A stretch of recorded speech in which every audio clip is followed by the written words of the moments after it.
हरिः ओं श्री गुरुभ्यो नमः। ॐ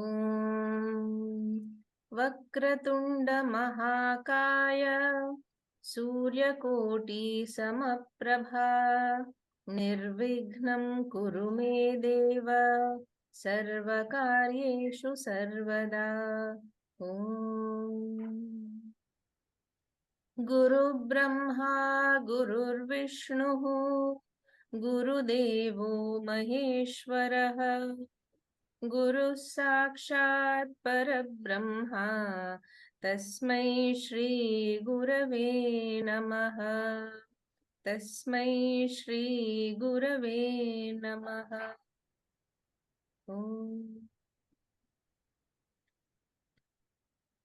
Team Param Vedanta warmly welcomes you to session 12 of Pancadashi, the eminent Vedantic text authored by the great saint Swami Vidyaranya. We are now studying the second line of the shloka from the Brihadaranyaka Upanishad, Kimechan Kasya Kamaya Shariram Anusanjuret. We have gone through 5 out of the 7 stages and are in the 6th or the Shoka Nivritti stage. In this stage, the topic of Ichcha or desires and the role of Prarabdha are being discussed. Let us learn more about this root cause of all our sorrow, and as Gnanis, we can continue to have desires, but these desires are born out of plenitude, out of fulfillment to do Loka Sangraha. In today's class, we're going to study verses 167 to 188. Before we begin today's verses, I request Dr. Anupama ma'am to help us recap what we learned in the last class. Over to you, Anupama ma'am. Thank you, Panaga. Shri Gurubhyo Namaha. A recap of verses 145 to 165. These verses explain the phrase Kim Icchan from the Brihadaranyaka Mantra 4.4.12. It means, what can a gnani ever desire for?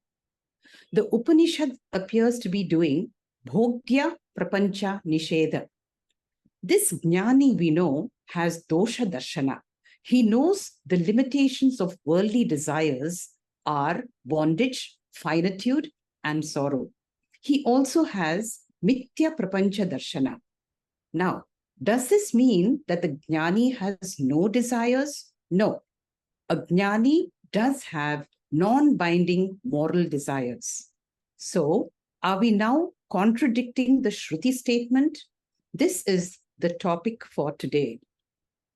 We all know that avidya or ignorance is the cause of kama, desire, which in turn generates karma. So what is the cause of desire in a gnani who's not ignorant in the first place? Swamiji says, as human beings, gnani or agnani, we all possess 3 shaktis: jnana shakti, Ichcha Shakti, and Kriya Shakti. This means we get to know about something, we develop a desire for it, and then strive to acquire it. These Shaktis are conditioned by our Swabhava or Vasana.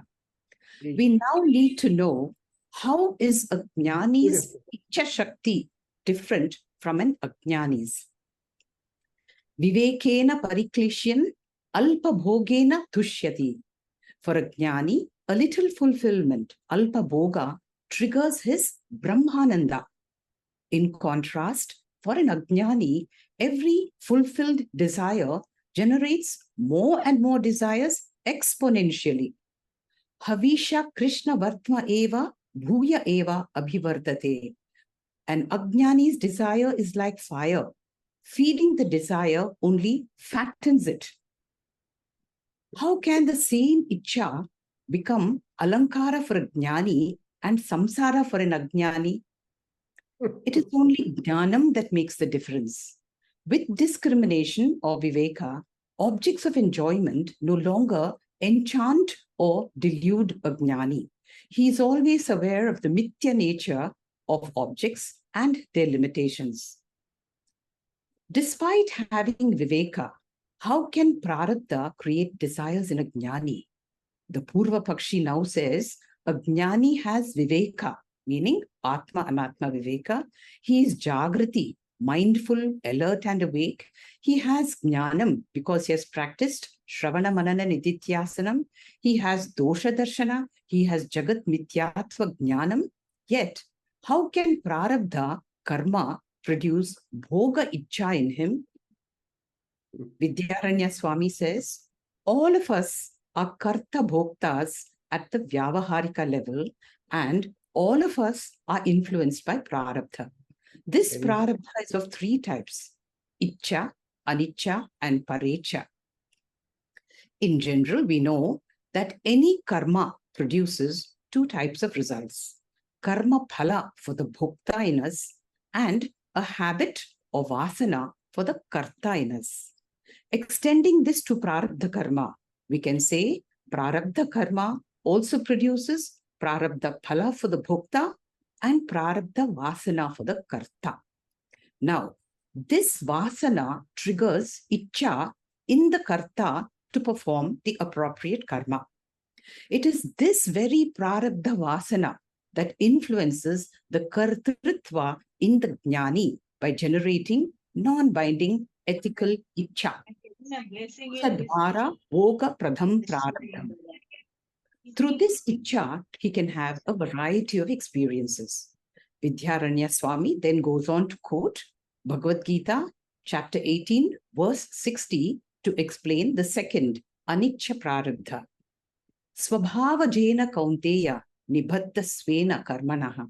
Krishna tells Arjuna, although your free will tells you to go for sannyasa, your Swabhavajena Prarabdha Vasana, which is Rajoguna Pradhana, will prevail.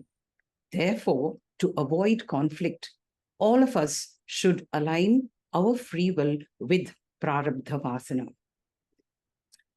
Explaining the third, Parecha Prarabdha, the two key words used were by doing Loka Sangraha Karma and Paradakshinya Samyutaha, meaning out of compassion for others, a gnani does experience Sukha and Dukkha. Getting back to the Brihadaranyaka mantra 4412, here Kim Icchan refers to the first, the Ichcha Prarabdha.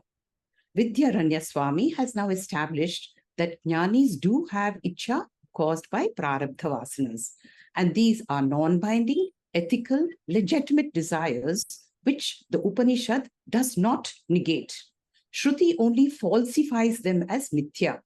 This falsification is called Ichcha Badha, meaning that desires become non-binding desires. Can a false rope bind anybody? With this falsification or Ichcha Badha, a gnani's desire is now comparable to a roasted seed, Bharjita Bijavat. Every karma is like a seed which can germinate into Punarjanma. In the case of a gnani, desires are roasted with the fire of knowledge and lose their capacity to germinate and perpetuate samsara. Kamanya kamayate manyamana sa kamabhi jayate tatra tatra. He who desires objects is reborn in their midst. Paryapta kamasya kritatmanaha tu iha eva sarve praviliyanti kamaha. For a gnani, all desires being non-binding dissolve here itself. Yet, the Ichcha is not useless.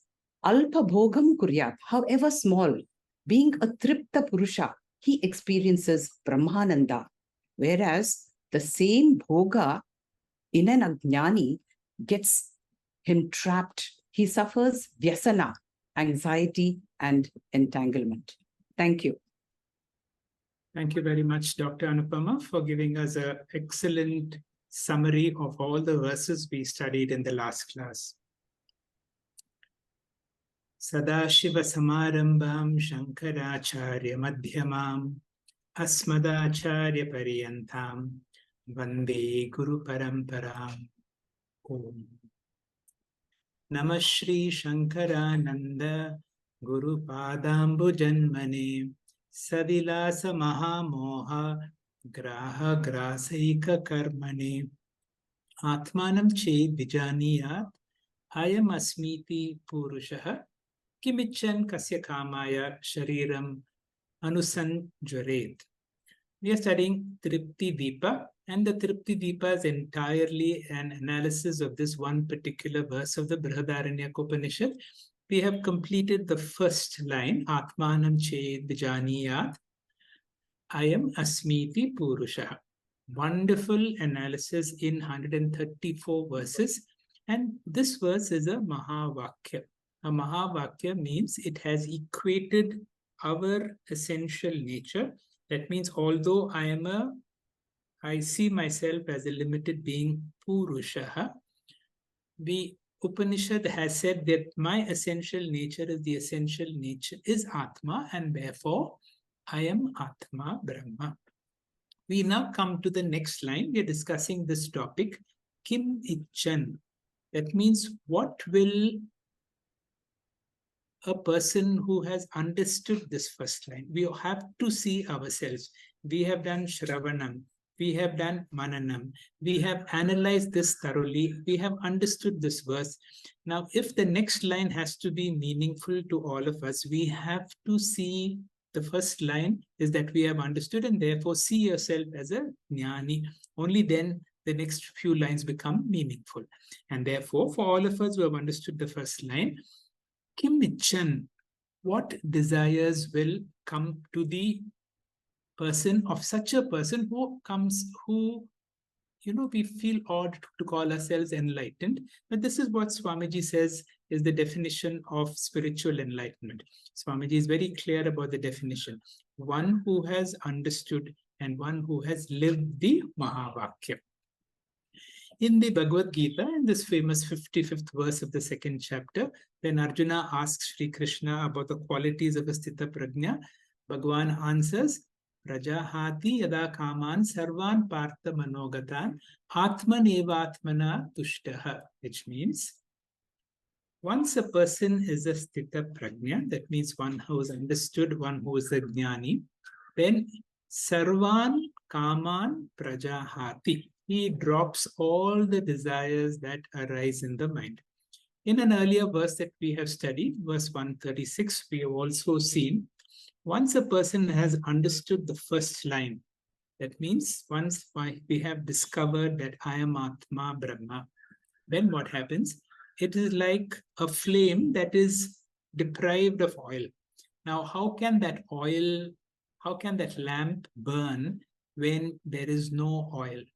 For such a person in such a situation, there is no desiring objects, there is no desiring subjects, and therefore suffering ceases. Now, we have understood this. What is the difference that has made to our lives?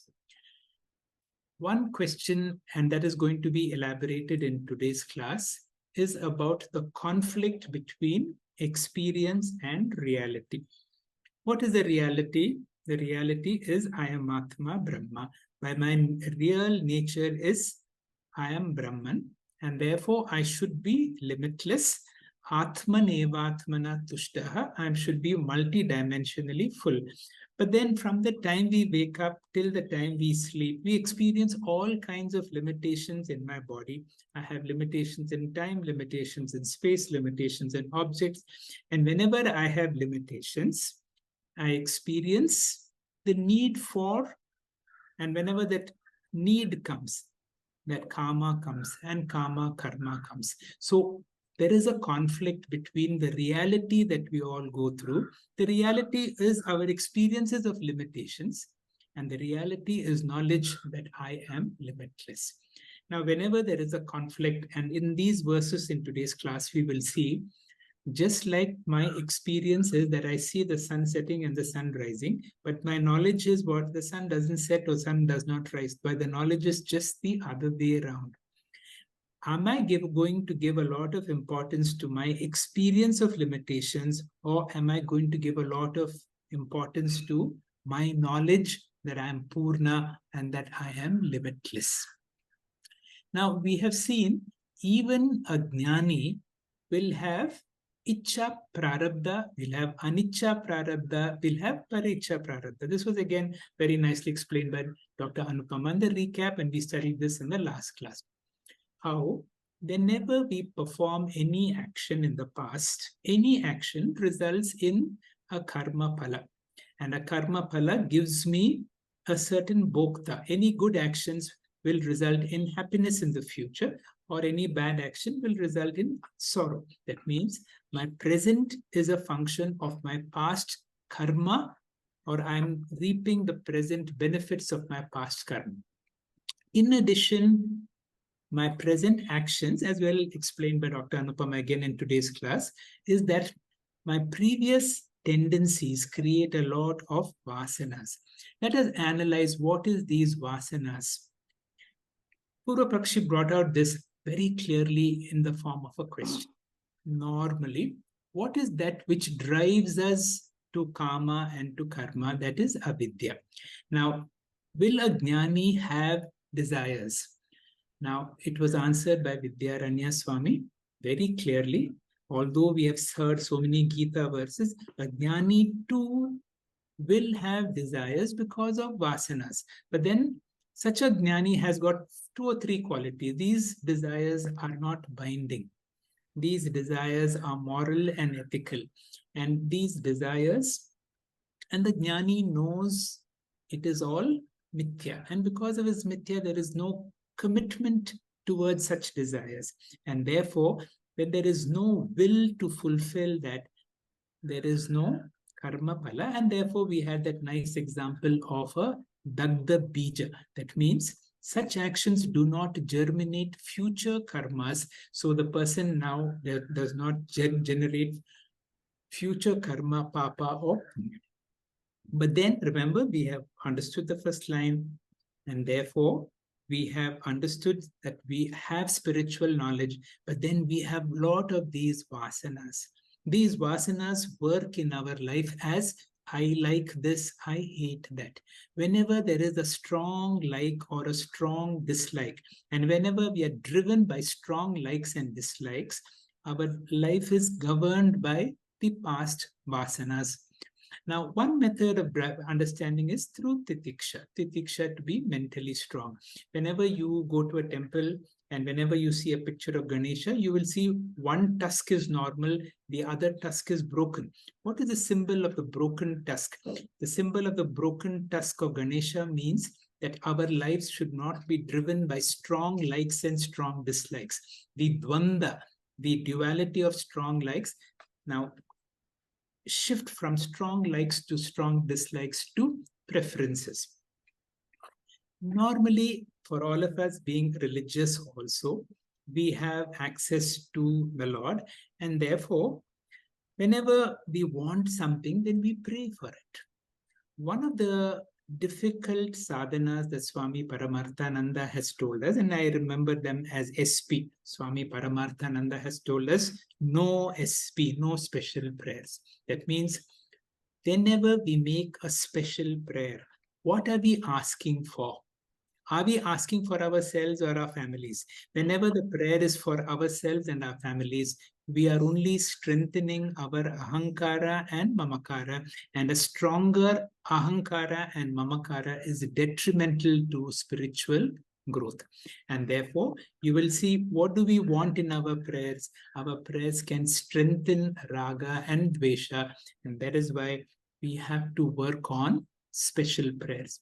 Now, therefore, now remember, we have understood Atmanam Ched Vijaniyat, I am Asmiti Purusha, and I am going through a difficult prarabdha situation. I am going through unpleasant experiences which I do not like, and I have a tendency to ask God for help. Now, how does a gnani handle this? A gnani handles this by nidityasanam. And what is nidityasanam? I am of the nature of eternal and all-pervading consciousness. Anything that happens to my body, mind, my family, my possessions, my profession cannot really affect me because I am of a higher order of reality. Now, my special prayer should shift now to nidityasanam. And therefore, remember, even after the light of consciousness has awoken, our prarabdha will continue. Our prarabdha vasanas will continue. But through our nidityasanam, our awakening should be so big that all our problems should resolve like stars. When the sun rises, do the stars disappear? The stars are still there, but they become insignificant in the light of consciousness. In the light of consciousness of this new knowledge of our reality, although my bodily problems, my mental problems, my family, my work, my other problems continue, they should become relatively small, like stars which fade into insignificance when the sun rises. We will look into verses 167 and 168. Dr. Anupama, please. Shri Gurubhyo Namaha, verse 167 and 168. We are actually continuing from where we stopped. These verses explain the difference between the bhoga ichcha of a gnani and an ajnani. In the case of a gnani, every bhoga is transient, its purpose being only exhaustion of prarabdha. Getting attached is not a function of prarabdha, but it is that of ajnana or ignorance. The delusion that an object is real acts as a multi-tier web of ahankara mamakara. Entangled in port, we clasp samsara. What is port? Port refers to all our possessions, our obligations, relationships, and transactions. So entangled in this web of ahankara mamakara, we develop clasp. What is clasp? It's controllership, anxiety, and as Dr. Hegde just told us, special prayers.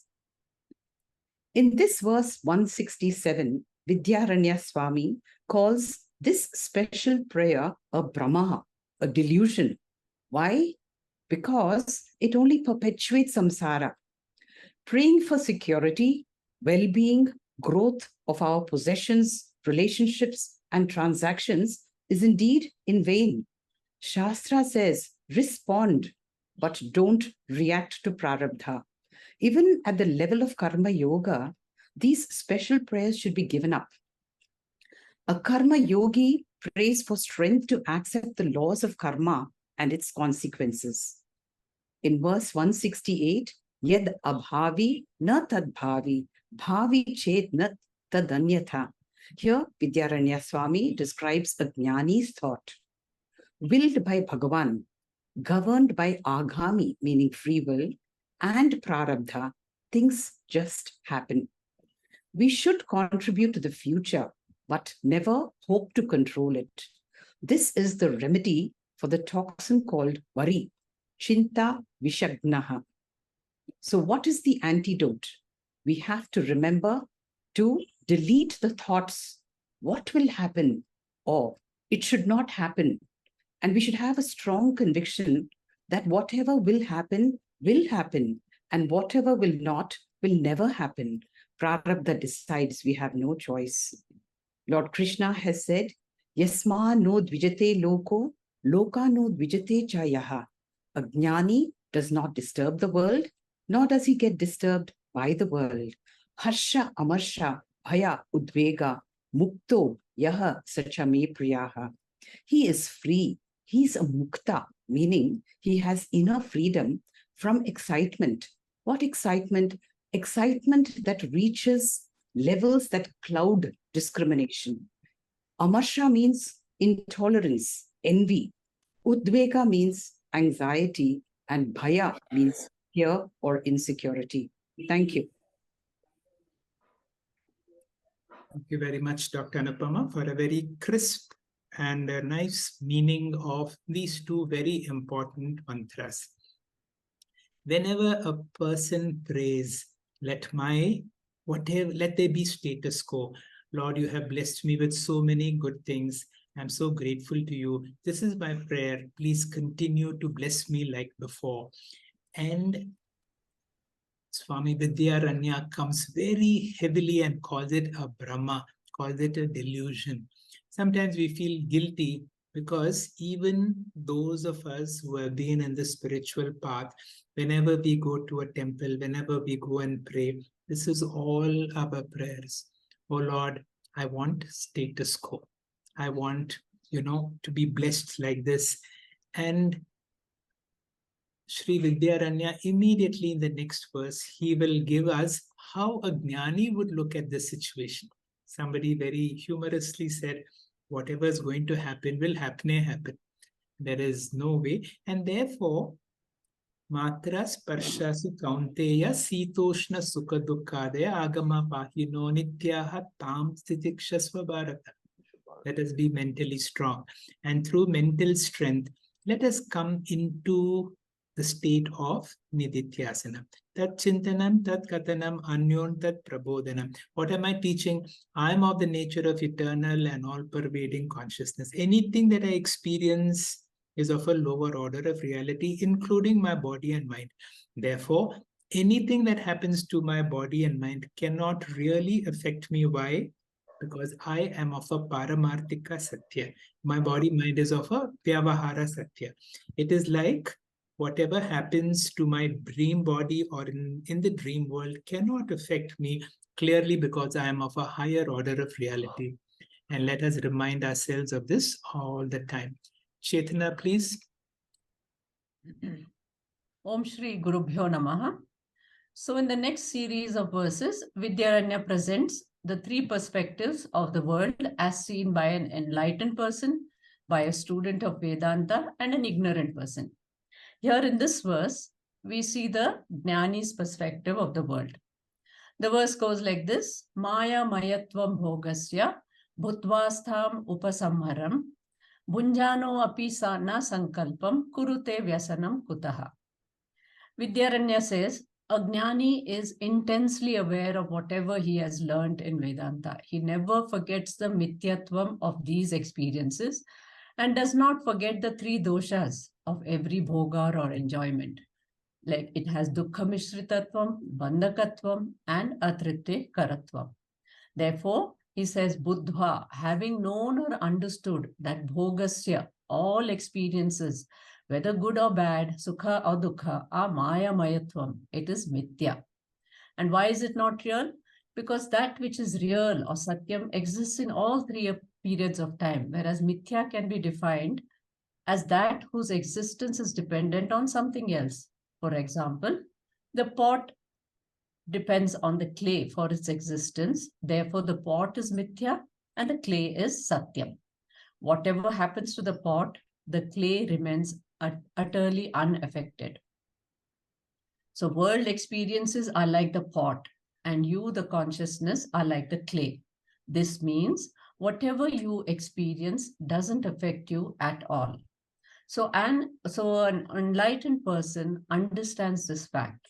He also remembers one powerful factor, that all events and conditions in life are connected to prarabdha.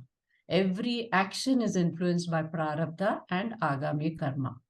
Past free will has generated prarabdha and present free will has generated agami karma. So of these two, agami is within my control because the present free will I can use as I like. But the past free will in the form of prarabdha has already been used. And therefore, prarabdha is unpredictable, uncontrollable, and unsustainable. Thus, the gnani knows that all events in life are also unpredictable, uncontrollable, as they are connected to prarabdha. Therefore, he does not have any expectations regarding the future. Having understood this, what does this enlightened person do? Astham upasamharan. He withdraws his dependence or expectations on the world. Since the gnani does not dream of the future, he does not get disappointed in life. There is no fear or anxiety. And so, na sankalpa kurute. He does not plan or project too much into the future. This fact he is aware of even when he is enjoying the favorable benefits of prarabdha, bunjanam api. So therefore, kutaha vyasanam, why should there be any worry for him? Swamiji said, this is not a question, this is an assertion. He experiences the world but does not take it too seriously. For example, you experience the movie but do not take it too seriously. He does not pursue pleasant experience nor run away from them, unpleasant ones. Experiences come and go, but consciousness is utterly unaffected. So how could there be any suffering for such an enlightened person? Vidyaranya continues in the next verse, elaborating on the word Maya Mayatvam and why an enlightened person does not forget Mithya nature of the universe.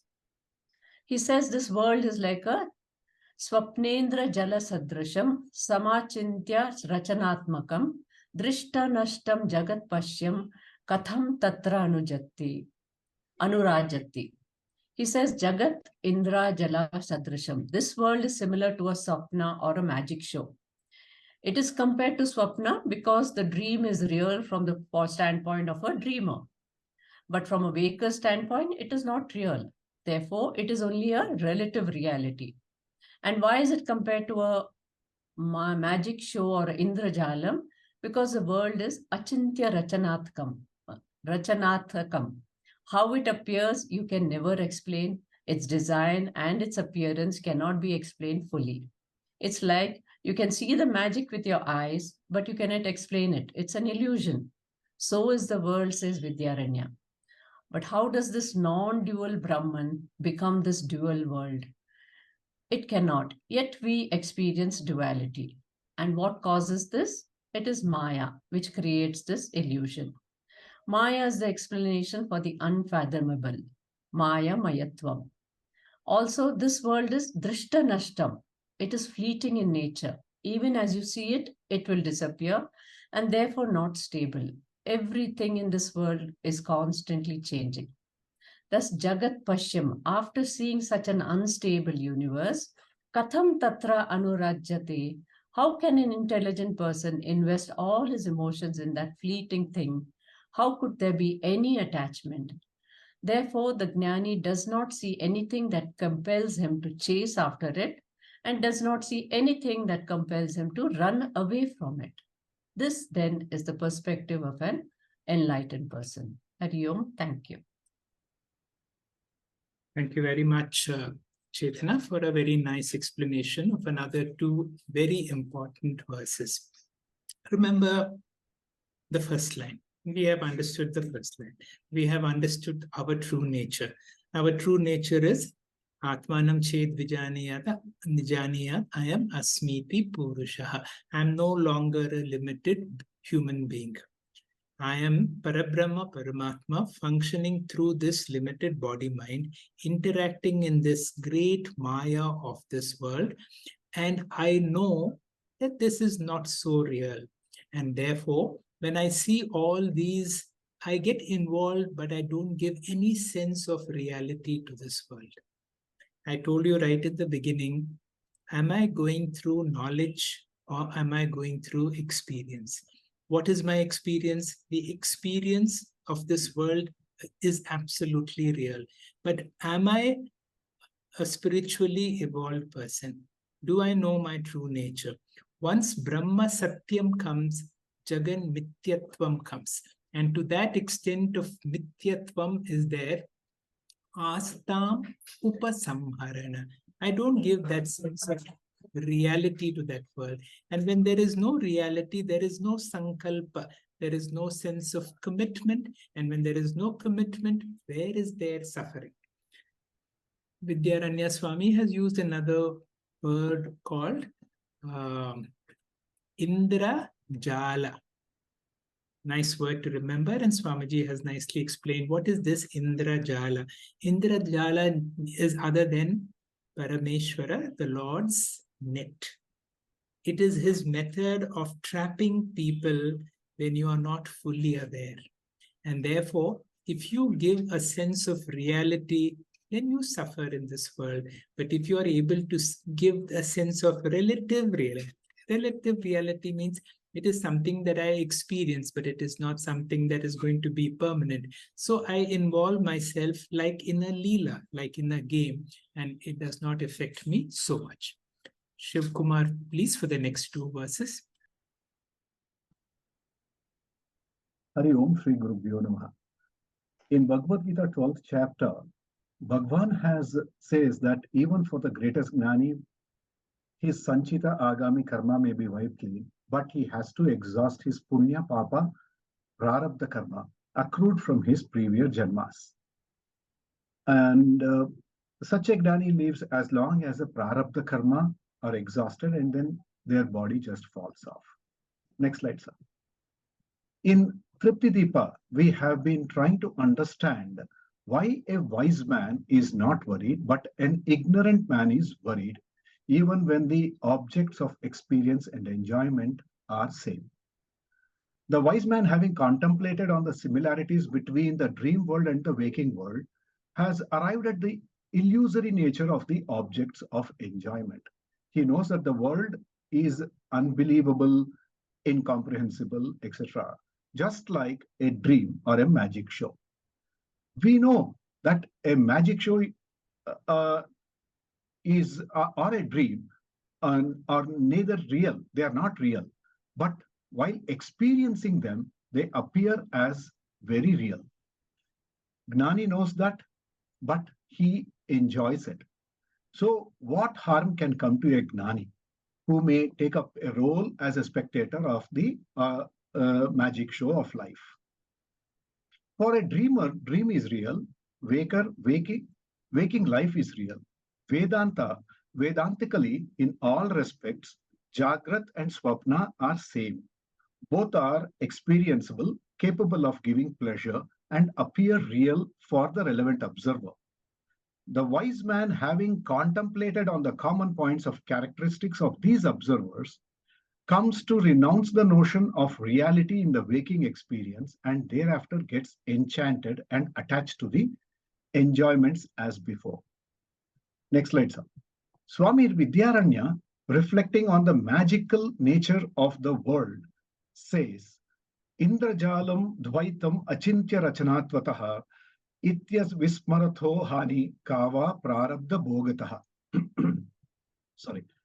Up to Shloka 180, Vidyaranya Swami establishes that Dvaita, Mithyatva, Gnana, and Vyavaharika Prarabdha Bhoga can coexist without contradiction.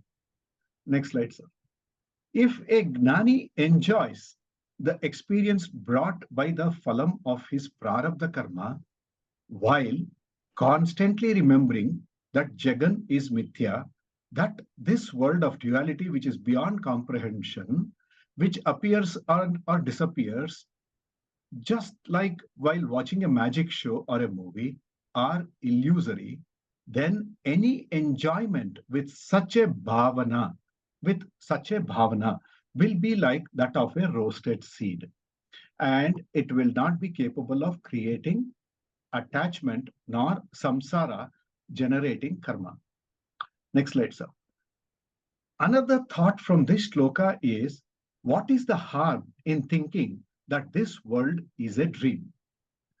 We all remember playing board games like Trade or Monopoly. We know it is just a game, but we strive to win while enjoying the game. Just and similar too is a movie or a TV serial. We know that it is just a movie acted by players and a story. But if we get so involved in it, emotionally also sometimes, and we get we see that though it is not real, we are so involved in it. Worry indicates abhimana. Abhimana results in samsara anuvritti, that is entrapment in this never-ending roller coaster ride of punarapi jananam and punarapi maranam. If we don't want samsara, we have to drop the worry and abhimana, just like the gnani, and enjoy this dvaita prapancha like watching a movie, magic show or a magic show with its logical inexplicability. Next slide, sir. There is a doubt or argument by Purva Paksha. If Vedantically this Jagat is Mithyatva is established, can such a falsified world give Sukha, Dukkha, Bhoga due to Prarabdha Karma? Taking the analogy of rope snake, if we are aware of the rope, we won't experience a superimposed snake. Likewise, if you know Brahman, how can you experience this world? In this shloka, Swami Vidyaranya says, Vidyarabde virudhyete na bhinna vishayatvatah. Janabhir apya indrajalo vinodo drishyate kalu. He says it is very much possible that a falsified object can function to give sukha, dukkha, bhoga. Firstly, the two aspects belong to two different fields, namely the fructifying prarabdha karma or bhoga is from vyavaharika drishti or angle, and jagan mityatva or self-knowledge is from paramarthika drishti or angle.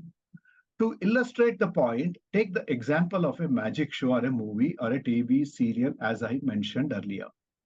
We know that what we are watching is not true, but at times it evokes our emotion, can be laughter, happiness, anger, or sadness. The Mithyatva Gnanis who are watching very well know it is just a story and not real, but its capacity for bhoga pradana, that is enjoyment, and to evoke emotions has not been destroyed, even with our knowledge that it is nothing but a mithya magic or a movie or a TV serial. In the next slide, the role of knowledge is simply to give knowledge of an object. It cannot in any way influence or bring about a change in the object or its properties. The knowledge, I am infinite, I'm not the body, world is real, unreal, does not destroy or change either the body or the world, but our outlook changes.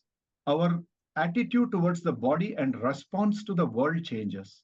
Our attachment and identification with the body drops, and our cravings and mad rush towards enjoyment ends. Hence, self-knowledge and prarabdha karma are not opposed to each other. With self-knowledge, we watch the world like watching a magic show and enjoy it due to our fructifying prarabdha karma. Importantly, the attitude of seeing it like a magic show is due to self-knowledge. Hari Om, Shri Gurubhyo Namaha. Thank you very much, Shiv, for a very nice explanation of these two, again, very important verses. I'm reminded again and again of what Swami Anubhavananda says. What is the cause of all the problem in the world? Whatever we give a lot of importance to, that something is the cause of all our problems in our life. And therefore, it could be our work life or our family life, it could be our health, it could be our possessions, whatever. What have we learned so far? Are my experiences real, or is the knowledge real? The knowledge is I am of a higher order of reality. And when I am of a higher order of reality, all my problems that come from my body, mind, my family, my possessions should be seen as from a lower order, like an Indrajal, like a magic show. And if this message is very clear in and through, I will experience unpleasant.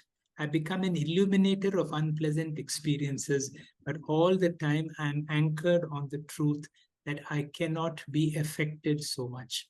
So therefore, this is Swamiji's words from what to so what. Is there a conflict between prarabdha and jnanam? It seems to be so.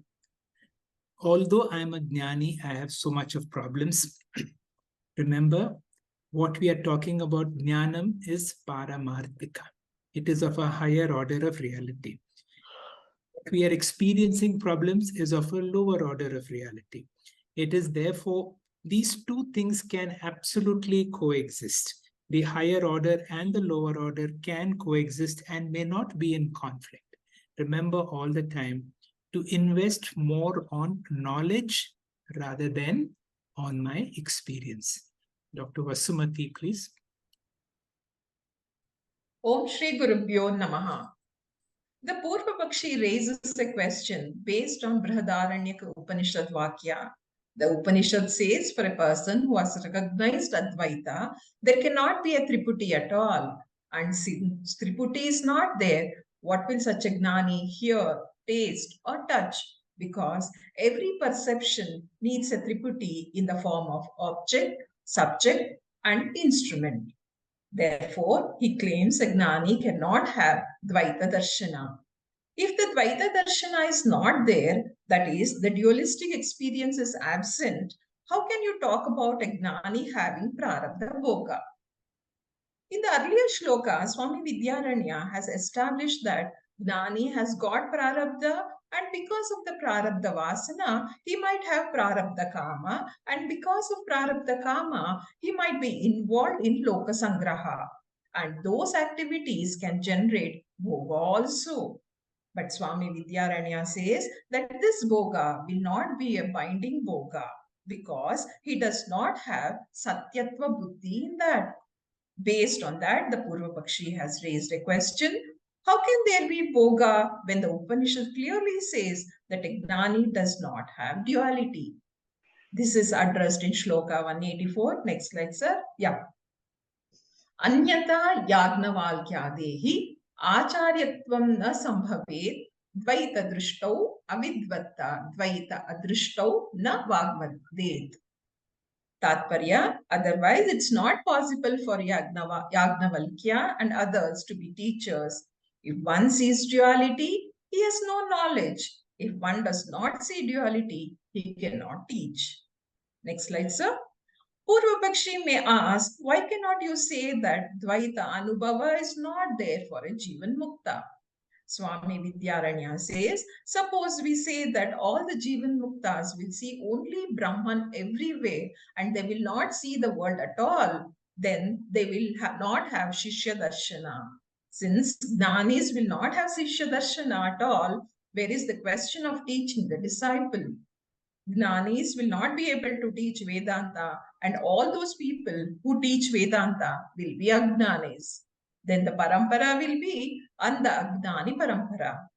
Hence, Gnanis can see duality, or else Yagnavalkya, the great Acharya, would not have taught anything to his wife. Here, Gnani status of Yagnavalkya is not questionable. The Upanishad itself refers to Yagnavalkya teaching Maitreyi and gives certificate to Yagnavalkya as a great Acharya. If the Gnanis don't experience the world, they will not have Acharya status. For being an Acharya, a Shishya is required. According to Purva Pakshi, whoever sees the world will become Avidvan, as they will be Dvaita Drashtau, due to the perception of the world. Swami Vidyaranya clarifies, a Jivan Mukta Gnani will see the world happily. In fact, he will see it better because his mind is clear and calm. Dvaita Anubhava also will be clear. Therefore, Jivan Mukta has got Prarabdha and Prarabdha Bhoga is also there. Next slide, sir. Shloka number 185. Nirvikalpa samadhau tu dvaita adarshana hetutaha sa eva aparoksha vidyeti chet sushuptistata nakim. The Tatparya, here's a doubt. There is direct knowledge in Nirvikalpa Samadhi due to the absence of seeing duality. The reply, then, would it not be the same in deep sleep? Here, Swami Vidyaranya answers another important Purva Paksha question. He says, the Purva Paksha contention, the claim that, this is to refute the theory that Advaita Gnana can take place only in Samadhi. This is a very powerful theory held by many Vedantins themselves that Advaita Gnana cannot take place in the class during Shravana. We can get only Paroksha Gnana, but Aparoksha Gnana can take place only in Nirvikalpaka Samadhi. Swami Vidyaranya strongly refutes this idea in this shloka. The claim that knowledge requires samadhi is based on the idea that Advaita and Dvaita are contradictory. Advaita means non-duality and Dvaita means duality. Since they are contradictory to each other, the presence of one will negate the presence of the other. Like darkness and light. In the presence of light, darkness cannot be, and in the presence of darkness, light cannot be. Next slide, sir. Purva Pakshi's contention is that during Shravana, the student is in Jagrata Avastha, where his sense organs are very much open, and therefore Dvaita Darshana is very much there. When there is Dvaita Darshana in the Jagrata Avastha, when the mind is open to the world, then you cannot have direct knowledge of Advaita. They claim that you get only indirect knowledge of Advaita. It is intellectual paroksha gnana of Advaita, they claim. To get direct Advaita knowledge, you have to practice Nididhyasana. All the sense organs are withdrawn and you are no more in Jagrata Avastha, but you are in Turiya Avastha, where Dvaita Darshana is shut off or stopped. Swami Vidyaranya says, if Advaita state is achieved by removing dualistic experience, why should you sit in Samadhi? There is no need of Yama, Niyama, Pranayama, etc. Bhagavan has given you an easier method to remove Dvaita Anubhava and remain in Advaita. In fact, in Swayam Jyoti Brahmana, a beautiful description of Sushupti is given. Sushupti Ananda is given where there is no Dvaita at all. In fact, every time we sleep, whatever Ananda we enjoy is Advaita Ananda alone. So, why do you go to Samadhi? Just go to sleep. Swami Vidyaranya mockingly asked the Purva Pakshi, why cannot you take Sushupti as similar to Aparoksha Vidya Advaita Avastha? Since there also Triputi is absent. Thank you, sir. Hari Om. Thank you very much, Dr. Vasumati, for a nice explanation of these two verses. And in these two verses, we are entering into the experience of a gnani and the conflict that you have between spiritual knowledge and worldly experience. There is a wrong belief, and that is what the Purva Pakshi is trying to raise, and what is Vidyaranya trying to humorously answer. And that will be covered in the next two verses, which Dr. Sachin is going to speak about. The common experience or the common knowledge of an enlightened person is once a person becomes enlightened, he is a little abnormal. He is not like ordinary person. There is something like a glow around him. He does not see people like normal. He does not feel like normal. And then there are so many examples of people who don't experience some pain and so on. And people believe that a person who's a gnani in some way has to be abnormal and cannot be normal. This is something Swami Paramarthananda refutes again and again. Jnanam is all about very clear understanding of the Mahavakya and applying it in your daily life. And because your prarabdha continues, you still have the same kind of bodily experiences what an ajnani has. You still see this world, you still experience the world, but then your knowledge is so clear. That is why I always spoke about the distinction between knowledge and experience. A jnani knows that this body, mind, and the world around him are clearly not an illusion, not unreal, but of a reality which is of a lower order of experience. And his understanding is such that if anything that happens cannot affect me so much, because now I have experienced Atman eva Atmanaha Tushtaha. And therefore, in no way your experiences are different. You still see Dvaita, and true enlightenment is the ability to stay in Advaita, in a Paramarthika plane, that means through understanding, but to be able to relate in Vyavahara just like anybody else. You will see that in the next, how Vidyaranya handles it very humorously and very sarcastically in the next two verses, which Dr. Sachin will explain. Dr. Sachin, please. Om Shri Guru Bhyo Namaha. So again, just to recapitulate, the Purva Pakshi in the last verse was discriminating between the Sushupti, which is the lowest state, and Samadhi, the highest. But basically, the argument was Nirvikalpa Samadhi is required to become a jnani. And now in the next slide, we see that Vidyaranya Swamiji says, knowledge of the self is the one which is required for gaining liberation, and not the Dvaita Adarshanam by Nirvikalpa Samadhi. How do we get the Jnanam?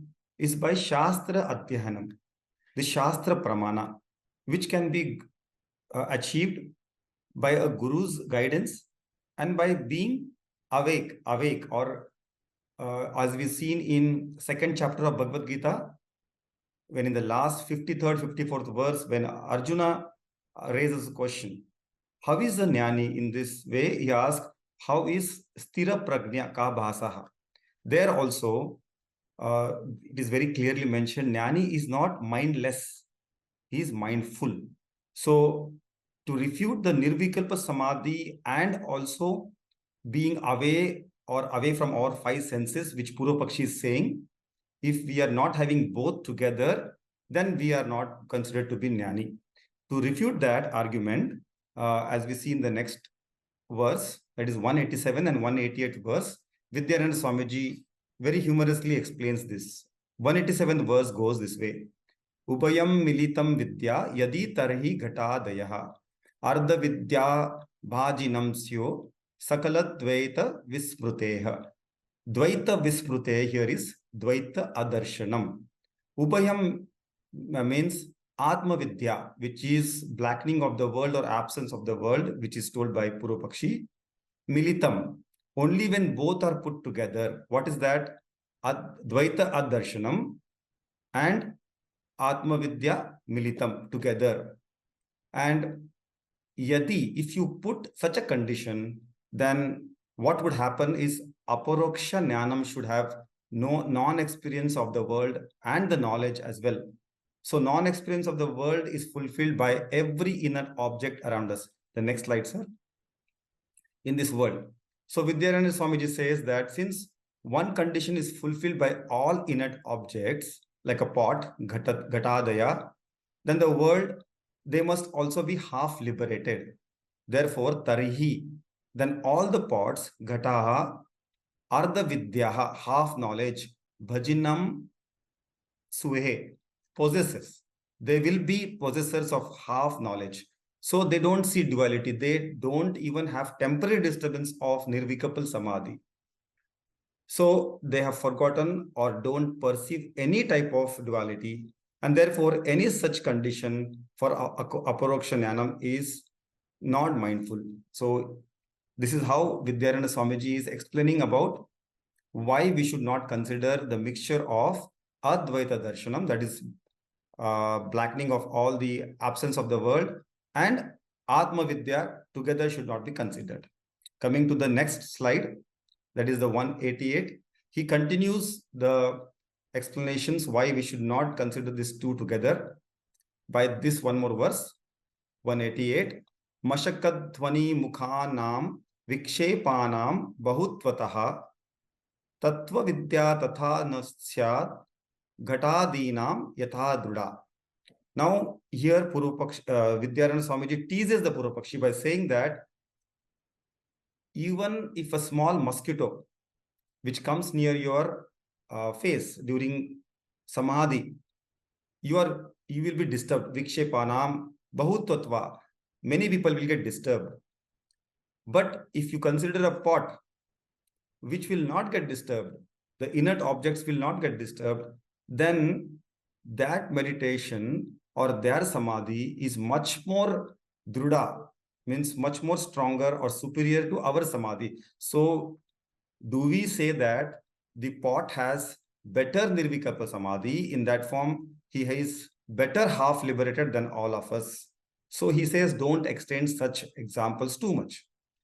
In the last slides, we see non-perception of the world is not the condition of Advaita Jnanam. This is very important law that we should all remember. We can happily get Advaita Jnanam even when the Dvaita Prapancha is perceived by our sense organs. That is what Shabda, Sparsha, Rupa, Rasagandha. Seeing the duality, I can say, I am non-dual Brahman, because non-duality knowledge is gained by Shastra Pramana, right Pramana. Any knowledge produced by pramana cannot be disturbed by a counter or opposite experience.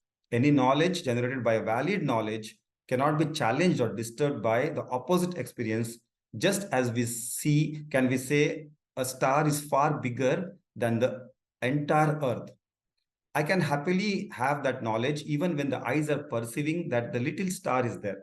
Even when the eyes clearly perceives only a small star, the intellect, without any doubt or without any hesitation, can assert that the star is not little, but it is 100 times bigger than our earth.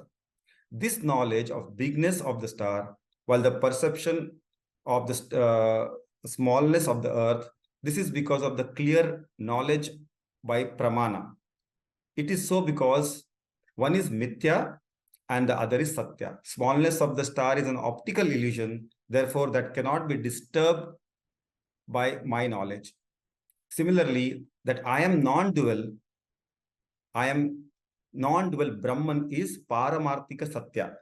Therefore, the knowledge not required for Advaita Jnanam. If you are practicing Nirvikapal Samadhi, it is for some other purpose. Like Sir already explained, if someone feels that Jnani has hollow or he will fly 5 feet above the ground, that is the reason some people practice Nirvikalpa Samadhi, to gain that power. And that is your wish, Swamiji says. But it is absolutely not required for the Aparoksha Jnanam that I was, I am, and I ever will be the Advaita.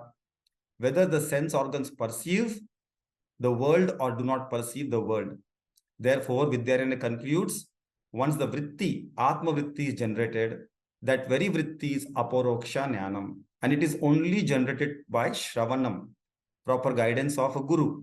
That will be explained in shloka number 189 from the next class. Hari Om.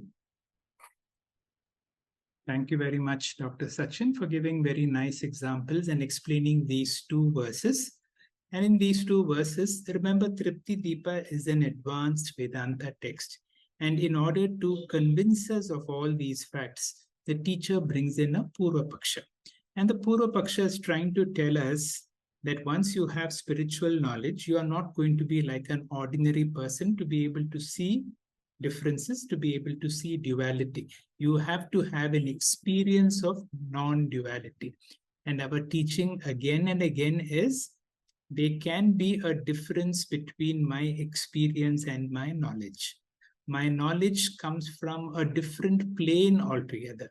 The plane is I am Atma Brahma, irrespective of my experiences as through this body experience limitations.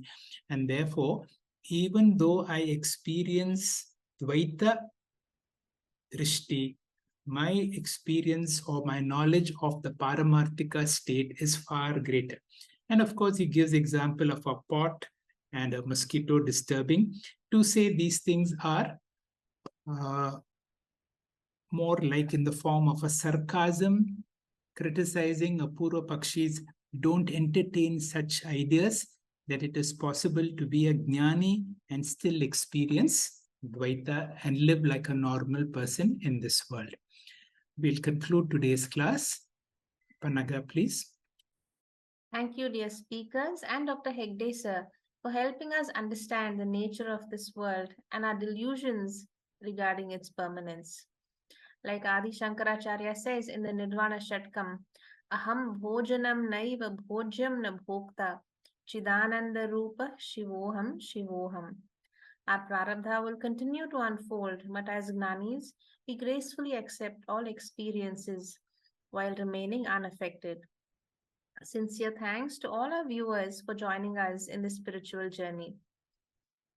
We request you to please join us on the 2nd of October at 6:45 p.m. as we study the next set of verses. Om Purnamada Purnamidam Purnat Purnamudachyate Purnasya Purnamadaya Purnamevavashishyate. Om Shanti Shanti Shanti Harihi Om Shri Gurubhyo Namaha Harihi Om. Thank you.